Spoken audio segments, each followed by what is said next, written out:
All right, guys, welcome to another segment of the Top Producer Mindset. Today, I have a special guest, Anna Cara. It's very blessed to have known her now for quite some time, and I've always had great support from her. She's a wonderful human being, and I want to thank you so much for being part of my podcast. Thank you so much for having me. This is super, super exciting for me. Yeah, so let's get right into it. So, last couple of years, have been rough in our industry in the sense that we just got out of COVID, rates were low, and then all of a sudden rates went up. And for me, I thought what was going to happen was that we're going to deal with another market crash, and I started panicking, and but it's crazy to see that property values actually went up. And business slowed down. We lost a lot of the refinance business, but how somehow we were able to pull through and get through, and now I think we're starting to see business start to pick up a little bit more. What happened with you in the last 2 years? How did you get through, and anything else you'd like to share with us? Well, as the market adjusted, I've been doing this for a very long time, as you've been as well in the industry itself. So we kind of get used to the fact that we're going to have the ups and downs, and it's going to happen. It's only given. So whenever there's a market shift, I shift my focus to focusing on the internal side of my business. So I started, being part of mastermind groups, and making my processing team better and updating certain things. I moved offices. Everybody was like, "Yeah, no, you're crazy. Market is adjusting. You're going to a bigger space and so on." I'm like, "Yeah, this is exactly when you do all that stuff because it gives you the time for you to focus on the business itself. Because when the market is hot, we really don't have time to focus on the internal side of things. We just make things work basically." So I focused on my personal branding and so on. Luckily, because of the fact that I've only based my business on a referral with consumer directly, it doesn't matter what the market is. I always have my market share in business because my business is not based on realtors and referrals. My business is based on the customer directly and the relationships that I build with them. So past 2 years, HELOCs were a major part of my business that kept us going as much as possible because we had people who drew money out, and they bought another property, they put a down payment, bought another property, taking advantage of the fact that people were scared at the time because the sellers were scared and they were giving a lot of credits and so on. I had a lot of clients who took advantage of that as well. So that's what my focus was shifted into. And then, we're in a space right now that we're slowly going to see the rates adjusting and the refi boom is going to start. And for sure, I have bigger advantage on it because I built my business internally for them to be ready for the shift. Yeah, and one of the things I admire about you is that you have like this sixth sense to know that personal branding is very important. And me being a seasoned loan officer, I never even thought about like how important that is. I think I'm struggling to get even 1,000 followers right now. So hats off to you because I know you're at 20,000 plus, and it's great because a lot of us are kind of late bloomers coming into the personal brand, and just even having the awareness of how important that was. And since I've met you, you've had that keen awareness and realized, like, you know what, I need to get into this part of the space, social media and online, because I see the importance of it. Where a lot of us just didn't, it's something trivial, novel. It's not really going to make a big difference. But a lot of us are regretting that, and now realizing, like, wait a minute, this is something that we should have been working along the way. What is it about you that? What made you realize this? That we didn't see that? I guess you want to call it a woman's intuition. So I started social media about 10 years ago altogether. I knew at that time when I started, I knew it was going to be something important, but I didn't know how important it was going to be. I knew that I had to be in the space, but I didn't know how or what is going to So you turn didn't read into. anything, you didn't no one tipped you off, you just No, kinda said, like, no, "This is something." I just sensed Got that it. that's something that I have to get in it because when I first started, like really, there was like nobody on social media from our industry. There were realtors here and there just putting some properties and so on. And as far as mortgage goes, there was really nobody on there. Um, putting out the information. And when I started off, I knew what I want to do. I wanted to make sure that I work with integrity. I give out only true and correct information. I don't put anything out there for the purpose of likes and shares and comments and this and that or getting higher views. If I can get to one person, My message can go to one person and help them out, I'm perfectly fine with that. I don't need 100,000 people for me to feel like I'm doing something right. And as far as followers goes, it used to be back in the days, this number of followers you have, it's complete opposite now. Instagram can care less about your followers. You could have 100 people have much bigger reach than somebody that has a million followers. And also on top of that, they're constantly changing their algorithm as far as what they focus on. So they want to get to businesses and people who are not big, influencers, who are not big, companies out there. So they want to give that space for everyday people like us. So the main key is to provide valuable content, valuable information to the consumers out there. Gotcha, gotcha. So, as a loan officer, I felt like I've already worn many hats, and for me, it was like, I don't want to wear this other hat now. And I was even late. I remember someone was teaching me how to like, you do threads on Facebook and everything, but I've always said that we're in the people business, right? And it only makes sense, right? If you're in front of people and you can share your information, and it sounds like your approach was more keeping it real, right? Like this is who I am. This is what you get with me, and actually, that's one of the things I've always appreciated about you even before, because you're always pretty raw. You're like, "Hey, this is how it's gonna be," and you talk like straight up. There's no beating around the bush with you. And as sweet and as beautiful as you look, there's this pit bull or this this toughness in you that you make things happen. And one of the questions I've always been wanting to ask you Uh-huh. was that because you feel like, okay, I have the feminine side of me, which you're well at, but then I'm in the business world. I'm a businesswoman and I need to have that tough angle because then people might not take me serious. And when you get into a transaction or a dealing, I see that tough side. And I think it's great because people have to take you serious. And I've seen it, time and time again. So want to talk about that a little bit? Well, I started off in this industry very young. As you know, I was about 18, 19 years old when I got into the mortgage world. And I was a reception and front desk at a real estate and a mortgage company. So, and back in the days, I've been doing this for over 20 years at this point, but back in the days, it was mainly male dominated industry. And imagine this 18-year-old kid coming in and trying to be this, this important human being. As much as we like it or we don't like it, that was the reality. It was a male dominated industry. And there was very few people as far as female women go that were in the industry being a top producer. It could be in real estate or in mortgage. It didn't matter. It was the same situation. So what I very quickly I realized is that I have to be so freaking knowledgeable that it doesn't matter which room I walk into, even though they might think, oh, who's this girl walking into this room? But when I leave, they're going to make sure they're going to remember who I am. And I guess it was the fighter in me, coming from an immigrant family, being an immigrant myself in this country, being through a lot, basically. I guess it was that fire in me that it was like, I have to push this through, I have to make it happen. And then as years passed by, unfortunately, um, you know how it is in our industry. If you're a little bit soft, people will walk all over you. You could be nice and cordial and everything else, which I am extremely Did nice. you try that originally, that approach? And you said, wait a minute, this ain't working. I got to go this other way. Or you were just from the gate? From the gate, because I by nature, since I was a little kid, I could remember myself basically, I love observing people. So I always observe people. And then that's the sense that I got out of our industry, that you need to be very firm, you can be kind, honest, you work with integrity, but at the same time you have to be very firm. So people need to know before they call you, they need to know. Especially being a female, they would have walked all over me back in the days when I was 18, 19 years old, sitting in an office with, male top producing real estate agents or loan officer who were over 30. They would have walked all over me, and they had a full right to do so, to be honest with you, because if I want to be at the same table, I need to make sure that my knowledge is equal to or even above whatever they have.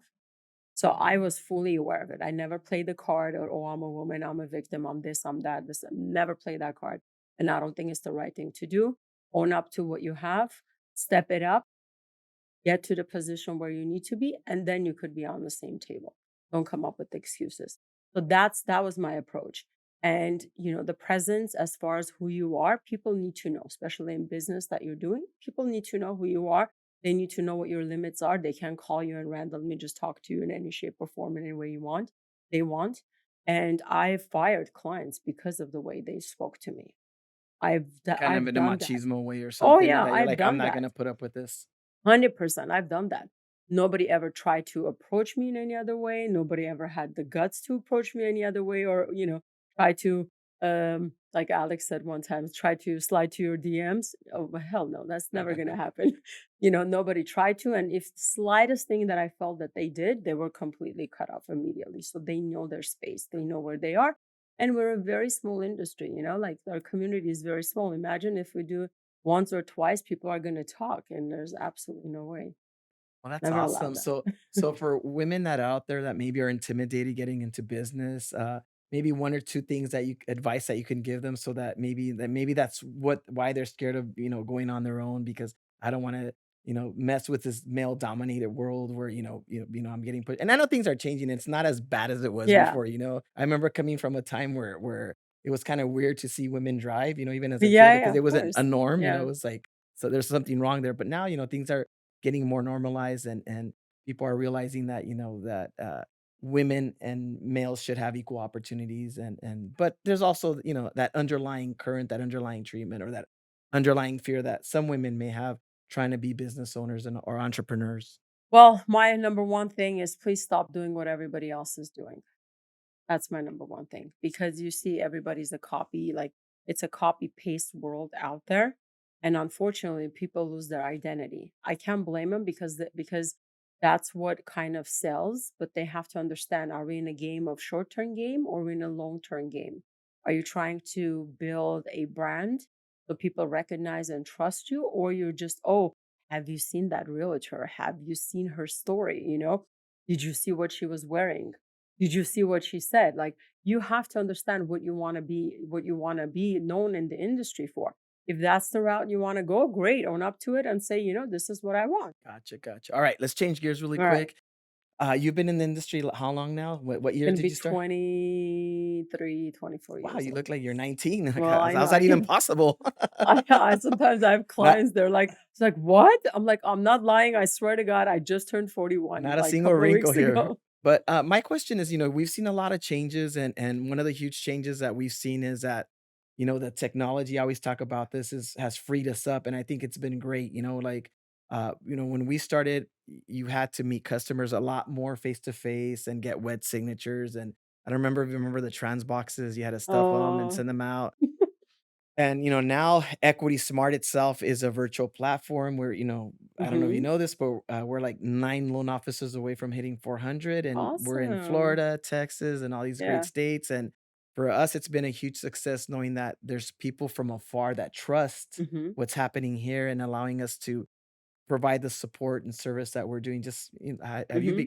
became accustomed to? I mean, that's what's happening now, and I think we're enjoying the mobility that we have, right? Hmm. We're enjoying the ability to work whatever time we want. So we have complete control of time. We have control of our commissions. If we want to make more, we work harder. We want to make a little bit less, we tone it down. And then ultimately we get to work on ourselves. We get to self improve ourselves and we're free. We're freer than ever. And I think that's why we're thriving because people want that type of job description Hmm. where you can get all those things.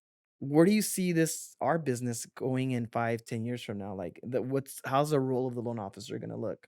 If you're not a well educated, out the box um, mortgage planner that not only provides rates, but you're not a loan officer that understands taxes, understands filings, understands investment, understand how real estate works, money managing money works, and so on. If you're not that loan officer, if you're not the one that strategizes, sit down with their client and figure out how they're going to plan their financials next couple of years, if you don't think long term, so to speak, you're going to be replaced. If you're a call center loan officer, you're going to be replaced very quickly, Mhm. extremely quickly. That's already been happening. So again, coming back to the value, providing what kind of a value do you bring to the table for your client? I understand AI is extremely, UWM as the bolt. They've had that for a while. And what's the reason? Because of it's AI. It's literally pre-underwrites the file for you. Okay. It's It's and every time you go run it through Bolt, it gets smarter and smarter and smarter. We are the ones Making it helping. smarter. Yeah, we are the ones that are making it smarter. But one thing, that aspect underwriting might get eliminated at one point. You know what I mean? But you're still going to have certain people, if they're educated enough, they know what's going on. Again, with the loan officers, you can replace that with AI. You cannot have a borrower coming to sitting in front of a computer or a robot and like sitting there, "Oh, okay, let's plan this. No, let's plan that. Oh, I have to go pick up the kids. Okay, all right, let me just talk. You'll never have that will be never replaced. So become that person if you want to stay in the business. If you don't, you're gonna, disappear very quickly. Yeah, so I tend to agree with you. I could see AI playing a much bigger role in getting, doing away with the structuring of the files. I imagine like, uploading your documents and it's able to scan everything and Mhm. then calculate the income and everything. So that allows you to focus more on the bar relationships and things that the AI cannot do, Yeah. right? Yeah. And I was hoping you'd say something like that, and so that we can move away from Mhm. the mundane work, the daily stuff that kinda brings us down and like, "Oh, I missed, this calculation and that," and focus more on, acquiring business, meeting with people, and becoming more of a social person. Mhm. 'Cause it really I in all my podcasts, I always say we're not in the mortgage business, we're in the people business, right? Yes. Because and I've seen this myself, some of our loan officers that do really well, they're not the ones that are sharpest with guidelines. They're not the ones that know everything by book. They're the ones that are good with talking with people. They have the gift of the gab, right? Mhm. And then they worry about guidelines later, even though it gets them in trouble, Yeah. So for those people that might be well. So I think it's gonna be very interesting to see what type of role AI is gonna have in our industry. And I guess that's wait to see what's gonna happen, right? The sooner we accept it, the sooner we start implementing it, the it will be easier to adjust. Yeah.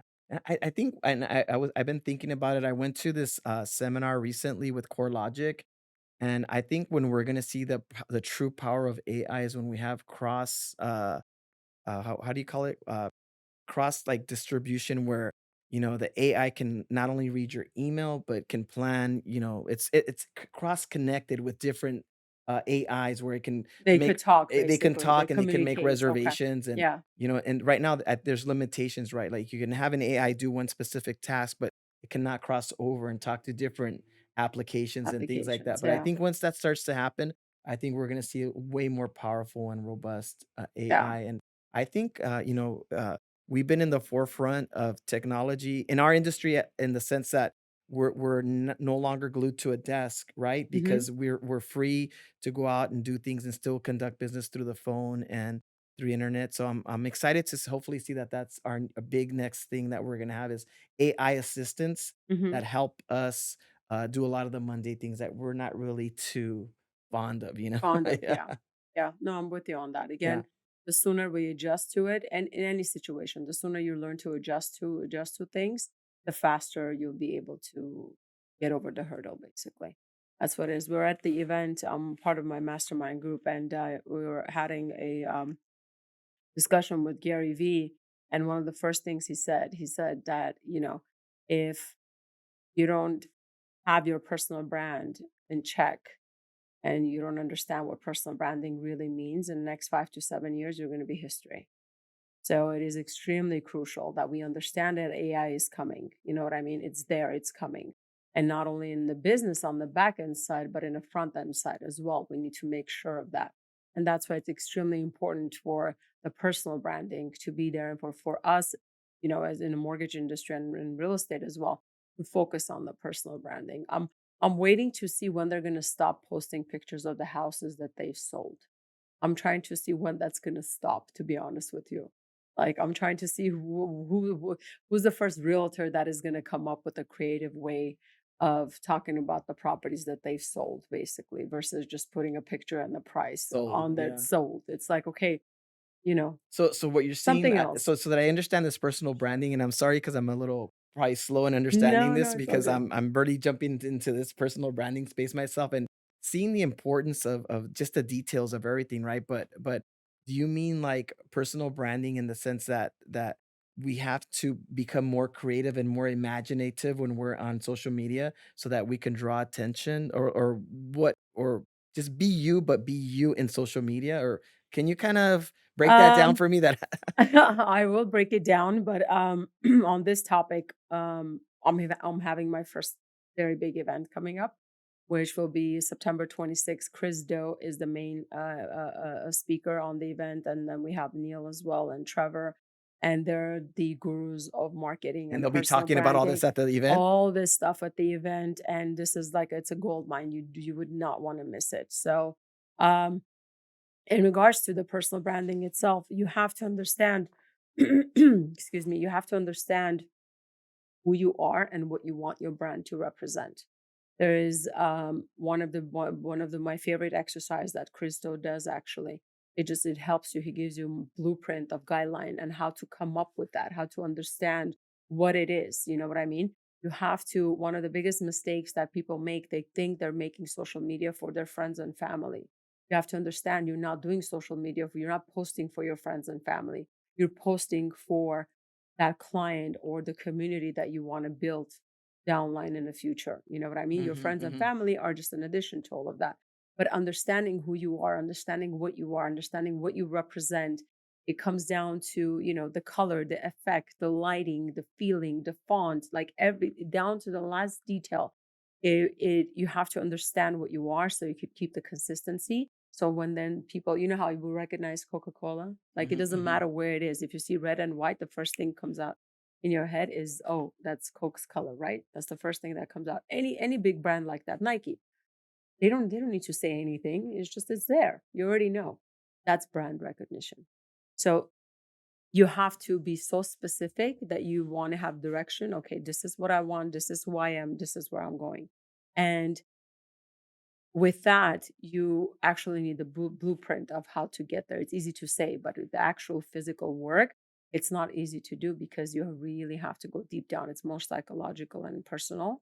You have to really go deep down inside to understand what is it that you want And to at accomplish. this event, we'll get all that insight. Oh, 100% and even more. Yeah, because honestly, for me, when I started doing this, the first hurdle I had to get over was like, well, no one wants to see this face. No one Yeah. wants to hear me, right? And then so I finally get the courage to start posting things and I'll say, I'm gonna say something deep so that people are like, wow, that guy's deep, right? And then so I post that on there and I get like 10 likes and maybe 50 views and I'm like, "Ah," and then it gets tough, and I'm speaking for probably a lot of people that are listening that Yeah. experience that, like, they try to give it a go and, it's hard to get that traction going because you start doubting yourself, you start saying, "Well, maybe I'm not saying the right things, maybe I'm acting too much," and for me, I'm the type of person I don't give up, I just keep going, I keep trying different things and until finally something works, right?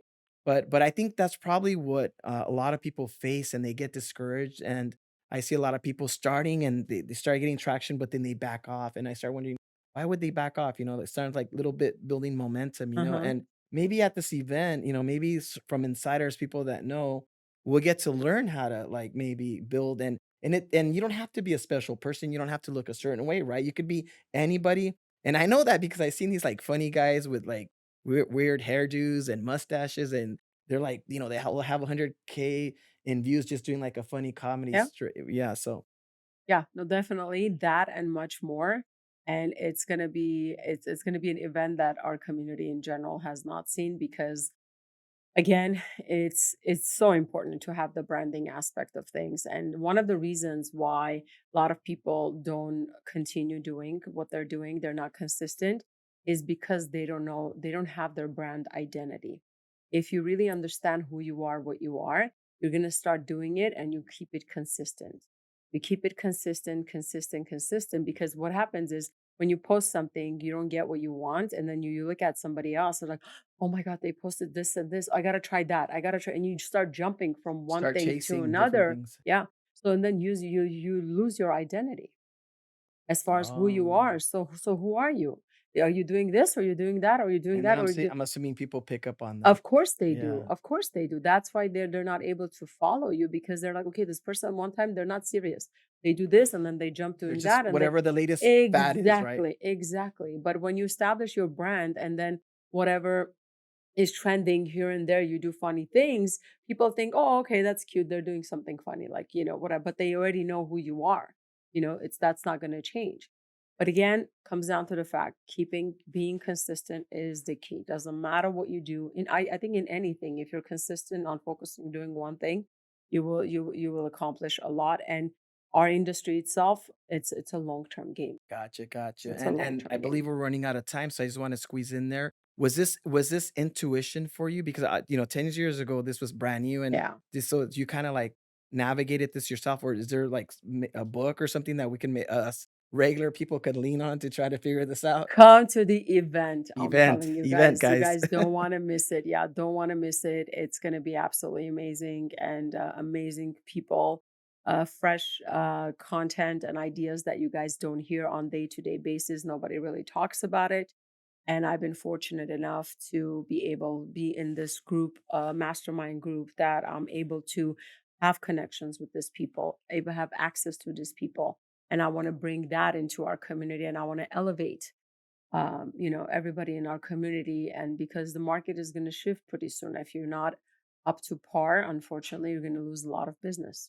And this is all day event focused on building your personal Yeah. brand on social media and different platforms and different Yes. things like that. Okay, I'm Yes. excited. I mean, Yeah. I really need to step up my game, and I'm glad that you're putting this together. That's very generous of you to think of that. And I think this is such a brand new space that a lot of us are still trying to navigate it ourselves and trying to figure out like, what's the next move? What are the right moves? What are the wrong moves? And there's I haven't really seen any blueprints myself. I try to figure things out on YouTube, but, I try one thing and it doesn't work, and I think I got caught up in the chasing myself, Yeah. so Yeah. I'm We a all victim of do. that. We all do. I still do. I still have that issue as well. Sometimes I just get into this dark space, like, oh my God, this is not enough. That is not. I'm like, Anna, focus. Coming back to the brand.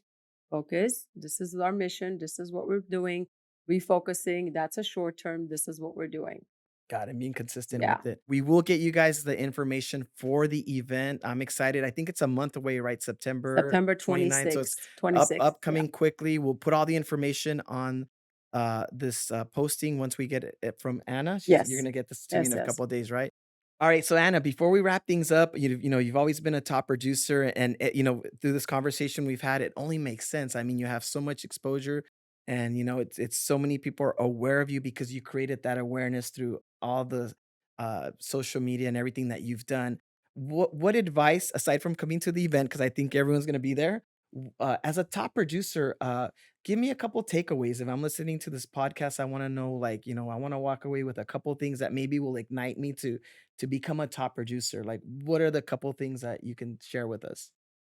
Number one thing is I never close a transaction for the purpose of closing a transaction, making a commission. Client comes number one for me. I don't care who the realtor is. I don't care who in between people are.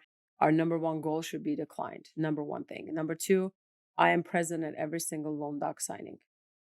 Wow, every single loan. Every single loan doc signing, I'm present. I'm not going to allow an escrow officer or a notary to go over loan docs that they have no idea about any of the stuff that has happened through the transaction. I explain every single page to my client. I tell them what's going on. And then I let the notary sign. I'm present at every single doc signing. It's the one of their most important time, because look at it this way: realtor gets to be with them before they find the property, gets to be with them during, because they do inspections and so on. And they come to us, maybe for me it's like once or twice max. They come and see us basically, and then we close the transaction. The most important part, you let somebody else do the signing, and they close, they get the keys, they don't even see you. It's like Right, we do yeah. all the work, we do all everything. We make everything happen, and then you're not there. Right, so you get so that what they can count on is that personal experience Of all the way course. to the beginning, Of and course. that's actually pretty solid because Of course. that's kind of old school. It's fading away now, and I've even justified myself like, well, people don't want me be around, but that gives you that huge advantage, Yeah. providing They that. do want you to be around because they Yeah, feel alone. Imagine it's like letting a kid, first time buyer, walking into escrow. They're signing. These people have no idea what they're doing there. They have no escrow officer out there is gonna explain, or no notary out there is gonna explain the loan docs like you would to them, because you were part of the transaction. You know what's important for them, and you know what's not important for them. And talk about fees and costs and so on. So I think it's one of the key things that people miss out is They're not present at the most important time And of the the customers will transaction. remember you for that. Oh, They'll yeah, yeah, they'll be like 100%. forever and referrals and everything come out of that. 100%, 100%. All right, guys. So remember, just try to give that extra personal touch, experience, be present as much as you can, Yeah. and at those signings, and you'll have huge success like Anna Cara. Any last words before we wrap things up? Last words. Stay true, work with integrity, and focus on your personal branding. Extremely important. All right. Thank you guys. Thank you, Anna, so much for taking time out of your busy schedule to be here with us. I totally appreciate you. And we'll have you back here. This I think was exciting. And maybe after the event, we'll have more things to talk about. I'll have maybe more interesting questions so that we can really figure this whole social media thing out for the rest of us that are still trying to figure these things out. I'm sure you're going to have a lot of questions after the event, and I'm willing to do. I'm a completely open book. I told you guys from day one. Any questions, anything you need, please ask away. I'm here All right. Thank you anytime. guys. And thank Thank you you. for listening.